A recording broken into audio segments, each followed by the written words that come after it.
Washington, Colorado, and New Jersey state legislatures are moving even faster than we thought on marriage equality, but it's not all good news. Meanwhile, Canadian turmoil calls thousands of marriages into question, and preparations continue for the impending decision in the Prop 8 case. I'm Matt Baum at the American Foundation for Equal Rights, and welcome to Marriage News Watch for January 17, 2012. If you haven't already, check out our interview with Stephen Hill and Josh Snyder. Everyone already knows Stephen as the soldier who questioned Rick Santorum about Don't Ask, Don't Tell, but you may be less acquainted with Stephen and Josh, the couple. In our interview, you can see them at home talking about how they were once cut off by an explosion, how they secretly kept in touch during Stephen's deployment, and why they decided to take a risk and get married before Don't Ask, Don't Tell was lifted. Head over to youtube.com/American Equal Rights to watch that video and subscribe.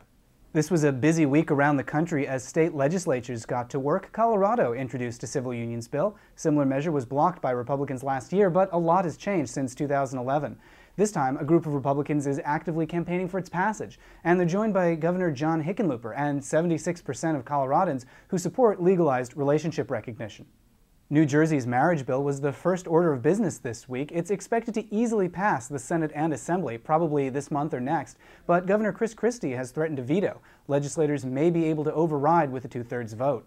We're just 2 votes away from passing a marriage bill in Washington, but don't celebrate yet. Finding those last 2 votes will be extremely challenging. And even if the marriage bill does pass, it's likely to face a referendum.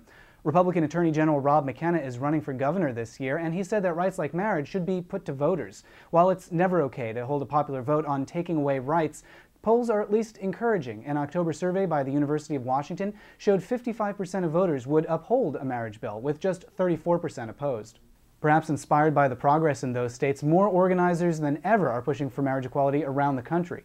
Preliminary meetings are underway to push for marriage equality in Illinois, and Rhode Islanders are pushing Democratic Senator Jack Reed to sponsor the Respect for Marriage Act, which would repeal DOMA. Reed had promised a decision on DOMA, quote, very quickly, but that was months ago, and he's been dodging the issue ever since. Meanwhile, in New Hampshire, unconfirmed rumors predict a vote on marriage repeal at some point this week. There's been some international turmoil this week, with a Canadian government lawyer saying that Americans who went to Canada to get married aren't really married. This came out of left field, and fortunately, it was not the last word on the topic. Almost immediately, higher-level officials intervened to clarify that Canadian marriages are still, in fact, valid. Things are a bit shakier in Mexico, where planned marriages have been called off by government decree. Although not specifically allowed, marriage equality isn't prohibited in Cancun, so organizers were planning to get married and then just see what happened next. But when officials got wind of their plans, they ordered a halt to the ceremonies pending legal review. But there's been some good news coming out of Australia, where an endorsement for marriage equality came this week from a professional organization of wedding officiants. Meanwhile, back here in the U.S., we're still waiting for a ruling from the Ninth Circuit Court of Appeals on the Prop 8 case. That ruling could come any day now, with little or no advance notice. The court will either affirm last year's ruling that Prop 8 should be thrown out because it violates the Constitution, or they'll reverse that finding, thereby denying marriage to thousands of LGBT couples. They'll also decide whether the tapes of the original district court trial can finally be released to the public. Either way, AFER is ready to respond the moment the ruling comes. We'll have immediate news coverage as soon as the ruling's released, with our all-star legal team explaining what it means and what comes next. You'll also hear from our plaintiffs, Sandy and Chris and Jeff and Paul, as they explain why their families need the strength and stability that can only come with marriage. And while we wait for that ruling, preparations are underway to bring the trial to communities all around the country. After its gala premiere on Broadway, Dustin Lance Black's play 8 is coming to a theater near you. This week, AFER announced 43 productions from New Hampshire to St. Louis to Seattle, all over the next year. Visit 8theplay.com for more information. And finally this week, new data out of the National Longitudinal Lesbian Family Study has yielded some positive news. Out of all the lesbian households studied, the rate of child abuse was 0%.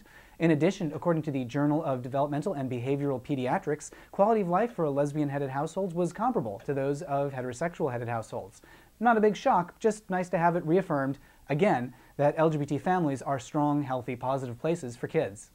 Those are the headlines. Visit us over at marriagenewswatch.com for more on all these stories and more, and head over to afer.org for more on the federal fight to overturn Prop 8 and to learn more about Dustin Lance Black's play 8. We'll see you next week.